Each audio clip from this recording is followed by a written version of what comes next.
6 de la mañana, 45 minutos. La Asamblea Nacional aprobó este 3 de septiembre una resolución de rechazo a la sentencia del juez Edgar Romero Salazar, que ordenó reactivar 3 juicios políticos archivados por la Comisión de Fiscalización. Sin embargo, se ha pedido que se haga un seguimiento a esta decisión del juez. Está con nosotros Alejandro Muñoz, secretario general de la Asamblea Nacional, quien además ayer recibió la ratificación como vocero de la Asamblea.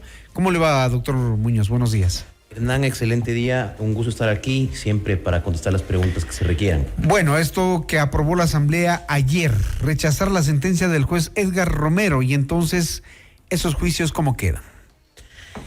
Así es, mi querido Hernán. Mire, ¿qué es lo que ocurre? La sentencia dictada por este juez de primera instancia, este juez de bolsillo de primera instancia, evidentemente es una sentencia absolutamente espuria, absolutamente ilegal, absolutamente inconstitucional, porque este juez no ha leído la sentencia 122-22-JC/23 de la propia Corte Constitucional, que es el órgano máximo de decisión constitucional, la cual establece que cualquier juez no puede entrometerse en las facultades fiscalizadoras de la Asamblea Nacional. Y hay algo muy claro. Quiero que sepa, Hernán, que la sentencia de la Corte Constitucional establece en su artículo, en su decisión resolutiva primera, que esto se presentó en el caso del ex superintendente Cristian Cruz. Y dice esa sentencia de la Corte que no tendrá efectos para ese caso, sino efectos vinculantes para casos análogos. Y ordena que, en primer lugar, la Asamblea notifique a todos los asambleístas, y en segundo lugar, que el Consejo de la Judicatura notifique a todos los jueces. Es decir, que este juez, con pleno conocimiento de lo que dice la sentencia, decidió fallar en contra. Entonces, evidentemente, es una resolución que rompe el ordenamiento jurídico, que se va en contra del Estado de Derecho, y evidentemente, pues la Asamblea Nacional, como no podía ser de otra forma, a través de esta resolución, evidentemente manifestar su enérgico rechazo y ejercer todas las acciones que correspondan, como son la apelación a, obviamente, la sentencia, y pedirle a la Corte que haga un seguimiento al dictamen. Y ese seguimiento tiene plazos, me imagino, para determinar qué cosa, qué es lo que quieren que se determine con ese seguimiento. Bueno, que la Corte diga si es que esta sentencia, ¿no es cierto?, ha sido emitida en legal y debida forma, y sobre todo el seguimiento al dictamen de la Corte, en el cual la Corte indica: ningún juez de primera instancia se podrá entrometer con las facultades fiscalizadoras de la Asamblea Nacional. Entonces, evidentemente, deberá revisar, de acuerdo al artículo 22 de la Ley Orgánica de Garantías Jurisdiccionales, 21 y 22, si es que ha sido cumplido este dictamen. Mire usted que la propia ley establece que este procedimiento de seguimiento se da cuando existe primero una grave afectación, cuando no se sigan las reglas jurisprudenciales dadas por la propia Corte, y cuando sea un tema de relevancia nacional. Yo creo que todas estas causales se aplican para que la Corte pueda hacer ese seguimiento y evidentemente termine no solamente con la revocatoria y declaratoria de nulidad de esta ilegal y burda sentencia, sino también con la destitución del juez por error inexcusable. Todo esto, entonces, ¿cómo deja, en qué estado dejan los juicios que son el motivo de la demanda? Bueno, el objetivo, como le digo, principalmente de este juez de primera instancia, violando las normas, violando la independencia de poderes, un juez realmente de bolsillo. Este juez lo que dictamina es que deben retrotraerse los juicios políticos a conveniencia de lo que señala el juez.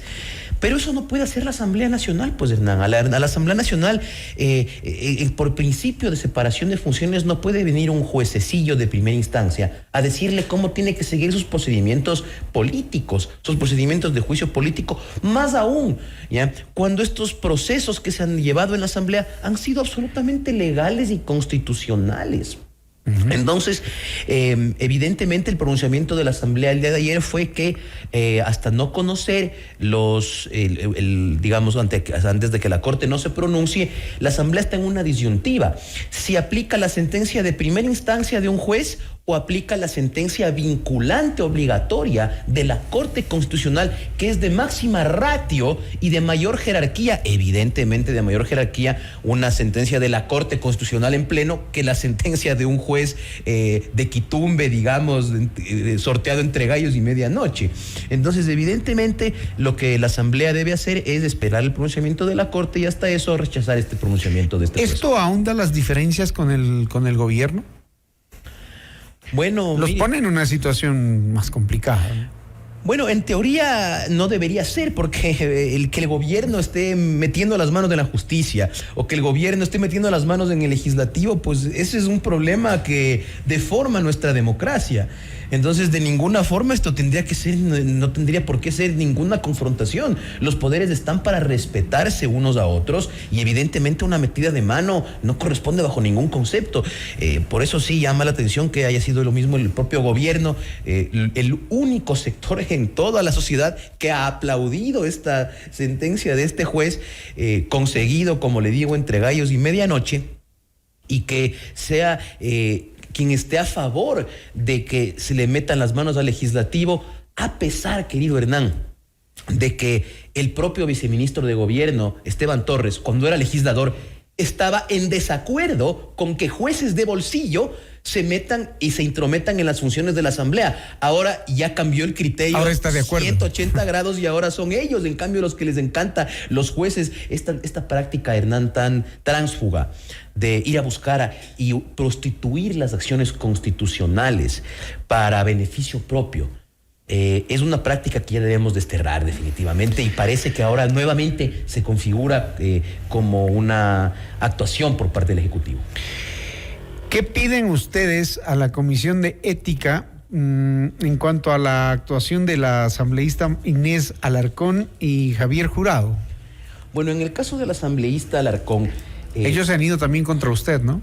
Sí, en el ya voy a entrar a hablar de la denuncia, pero en el caso del asambleísta Alarcón, la propia sentencia de la Corte Constitucional obliga a la Asamblea a publicarla en su portal y a notificar a todos los asambleístas. Es una orden de la Corte.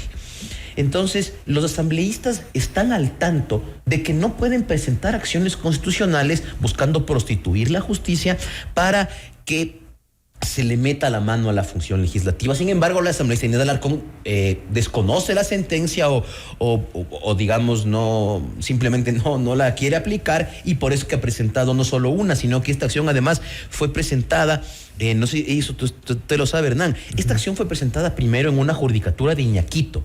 Se sorteó al juez y cuando conoció el juez se retiró la acción y se la volvió a presentar, pero esta vez ya en Quitumbe. Es decir, eso, de acuerdo a la Ley de Garantías Jurisdiccionales, Hernán, es un abuso del derecho. El artículo 23 de la Ley de Garantías Jurisdiccionales dice que la presentación simultánea de acciones ante la misma accionada, en este caso la Asamblea Nacional, y con los mismos argumentos, es un abuso del derecho. ¿Por qué es lo que están buscando? Que les caiga donde el juez de amigo, lo que finalmente ha ocurrido. Entonces, evidentemente, la Asamblea deberá analizar esa conducta. En el caso de la denuncia del asambleísta Javier Jurado, realmente es una denuncia risible, mi querido Hernán. Fíjese usted que él a mí me denuncia por simulación de funciones, es decir, como si yo me hubiera hecho pasar por el presidente de la Asamblea, cuando precisamente ayer la Asamblea, con mayoría absoluta, más que absoluta, 87 votos, faltaron 5 votos para que sea mayoría calificada, las 2/3 partes, ha ratificado la actuación del presidente y del secretario, ha ratificado la vocería que la mayoría de bancadas me dio. No lo hizo a través del Pleno porque estábamos en receso legislativo, pero sí a través del presidente de la Asamblea, de acuerdo con lo que establece el artículo 20, numeral 21 de la ley, que es una obligación del secretario cumplir con las delegaciones que le dé o el presidente o el Pleno en ejercicio de sus funciones. Y eso es lo que yo he hecho. Yo no es que he actuado en forma personal, o yo no he quedado bajo ningún concepto. Nunca he dicho, este es mi criterio personal. Yo lo que he dicho desde el primer momento es la posición institucional de la Asamblea Nacional, que ayer fue ratificada. Entonces, obviamente, esta denuncia totalmente traída de los cabellos, sin ningún sentido jurídico. Ya he comparecido señalando casillero judicial junto a mi abogado, el doctor Felipe Rodríguez, con quien enfrentaremos estas acciones, y evidentemente creo yo al menos, que debe declararse temeraria esta denuncia, querido Hernán. Bien, entonces también queda ratificado usted como vocero con la votación de ayer. ¿Qué va a pasar con esas demandas que le presentaron? ¿Las va a contestar? ¿Va a pedir que se archiven? ¿Qué va a hacer?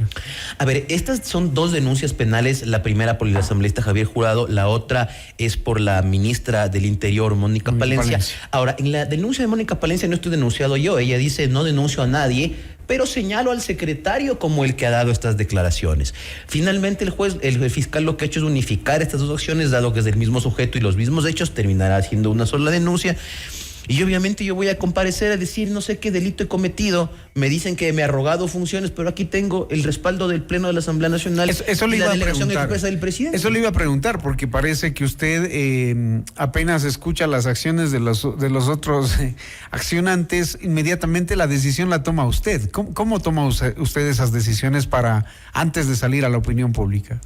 Bueno, yo estuve esperando primero a leer la denuncia y ser notificado, lo cual no lo había hecho, no me quería pronunciar hasta no tener el texto de la denuncia, pero una vez leída, créame, querido Hernán. Pero consulta con el presidente de la Asamblea, por supuesto. O lo hace de forma unilateral. No, por supuesto. Si es que, y mire, usted, ¿cómo va a creer que yo voy a salir a hablar en forma unilateral? El presidente saldría a los 2 minutos a desmentirme. Pero si yo estoy saliendo es porque precisamente el presidente, del consenso de las bancadas, le han dado la orden y la disposición de que sea el secretario general de la Asamblea el que salga a dar la vocería e informar a la ciudadanía sobre las decisiones que se toman en torno a este caso.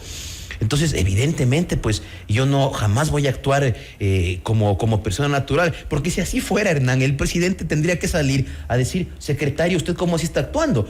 Evidentemente he recibido, como le digo, el respaldo no solo del presidente, sino de las bancadas en pleno mayoría, casi calificada, 2/3 partes, 87 votos, en los que ellos han dicho ratificamos la delegación otorgada al secretario de la Asamblea para que salga a hacer la vocería en este tema. Usted dice que el gobierno le está metiendo las manos a la justicia. Eso nos deja preocupados. ¿Es solo en este caso con la Asamblea?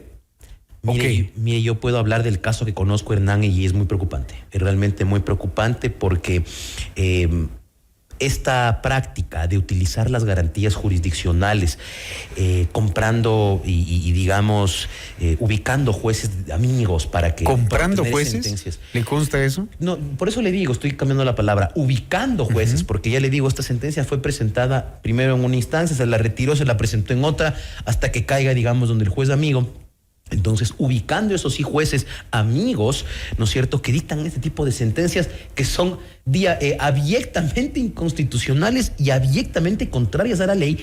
Evidentemente es una práctica típica de la política, digamos. Uno creería, hay este eslogan de que la vieja política o la nueva política, y estamos viendo las más rancias prácticas de la vieja política ahora en la nueva política. Ubicar jueces y obtener sentencias absolutamente inconstitucionales, Hernán. Pero vamos al fondo del asunto.